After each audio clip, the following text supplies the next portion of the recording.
ទៀតគឺព្រះអង្គបង្រៀនឲ្យមនុស្សស្គាល់អំពីតម្លៃនៃជីវិតរបស់ខ្លួនឲ្យចេះគោរពគ្នាទៅវិញទៅមកហើយចេះរស់នៅដោយសេចក្តីស្រឡាញ់ចំពោះគ្នាទៅវិញទៅមកនិងព្រះយេស៊ូវបង្រៀនថែមទៀត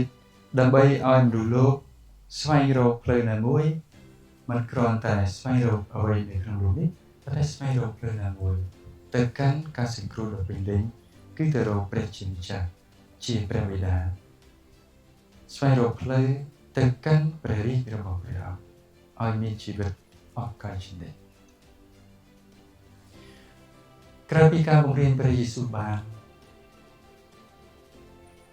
បង្ហាញសេចក្តីស្រឡាញ់បានជួយអ្នកដែលសង្គមលះបង់ចោលមានអ្នកជំងឺ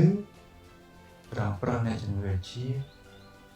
មានអ្នកក្រីក្រមានអ្នកដែលគេចង់ដាក់ទោសដោយអយុត្តិធម៌ព្រះយេស៊ូវស្វែងរកយុត្តិធម៌ឲ្យគេនិងព្រះយេស៊ូវបានណែនាំឲ្យមនុស្សទទួលការលើកលែងទោសដែលមកពីព្រះជាម្ចាស់